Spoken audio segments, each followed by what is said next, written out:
জেনেভায় যখন শান্তি আলোচনার টেবিল সাজানো হচ্ছে, ঠিক তখনই মধ্যপ্রাচ্যের আকাশ দখলে নিয়েছে আমেরিকার অন্তত ৩০০টিরও বেশি যুদ্ধ বিমান।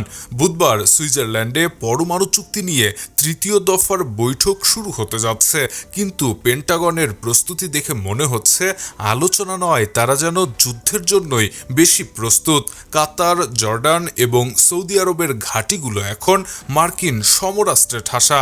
সাগরে ভাসছে ইউএসএস আব্রাহাম লিঙ্কন ও জোরাল্ড আর ফোর্ডের মতন দানবীয় রণতরী। গত জানুয়ারি থেকে ২৬০টি কার্গো ফ্লাইটে করে প্যাট্রিয়ট ও থার্ড মিসাইল ডিফেন্স সিস্টেম জড়ো করা হয়েছে মধ্যপ্রাচ্যে। ৭৫টি রিফুয়েলিং ট্যাঙ্কার বা KC-135 বিমান প্রস্তুত রাখা হয়েছে, যা প্রমাণ করে এই বিশাল বহর দীর্ঘমেয়াদী এবং ভয়াবহ কোনো মিশনের অপেক্ষায় আছে।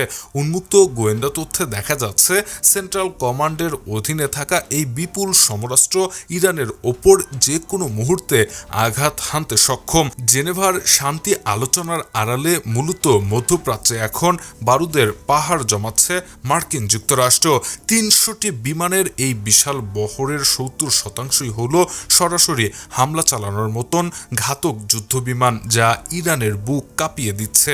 এর মধ্যে রয়েছে ৮৪টি F-18 সুপার হর্নেট এবং ৩৬টি F-15 স্ট্রাইক ইগল। সবচেয়ে ভয়ের কারণ হলো ৪২টি রাডার ফাঁকি দেয়া F-35 স্টিলথ ফাইটার, যা নিমিষেই ইরানের আকাশ প্রতিরক্ষা ব্যবস্থা গুড়িয়ে দিতে সক্ষম। শত্রুর রাডার অন্ধ করে দিতে 18টি গ্রাউলার ইলেকট্রনিক ওয়ারফেয়ার বিমান এবং আকাশ থেকে যুদ্ধের ময়দান নিয়ন্ত্রণ করতে 6টি E-3 সেন্টি অ্যাওয়াক্স বিমানকে সজাগ রাখা হয়েছে।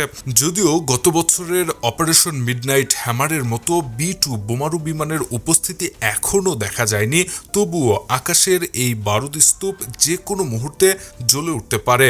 আনুপাতিক হারে এই ভয়ানক পরিসংখ্যান বলছে আমেরিকা এবার আর কোনো হুঁশিয়ারিতে সীমাবদ্ধ নেই, তারা সরাসরি অ্যাকশন এর ছক কষছে। প্রতিটি বিমান এখন পূর্ণাঙ্গ যুদ্ধের সাজে সজ্জিত হয়ে আছে, শুধুমাত্র একটা নির্দেশের অপেক্ষায়। এদিকে মধ্যপ্রাচ্যের এই পরিস্থিতির মধ্যে এবার জড়িয়ে পড়েছে ইসরায়েল, যাদের হাতে গতকালই পৌঁছে গেছে আমেরিকার উপহার 12টি ভয়ঙ্কর F-22 র্যাপটর স্টিলথ ফাইটার।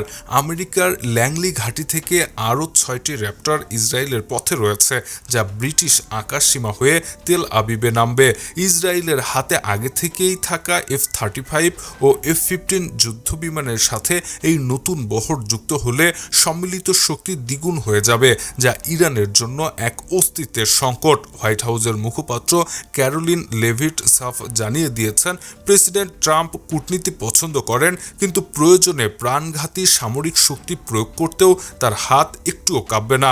ওমানের মধ্যস্থতায় জেনেভায় যে খসড়া প্রস্তাব নিয়ে আলোচনা হবে তা যদি ব্যর্থ হয়, তবে এই সম্মিলিত বিমান বহর ইরানের ওপর ঝাঁপিয়ে পড়ার চূড়ান্ত নির্দেশ পেয়ে যাবে। কূটনীতির শেষ সুযোগের সাথে সাথেই যুদ্ধের সাইরেনও বেজে যাবে মধ্যপ্রাচ্যে। Shahriar Alam, EBD news.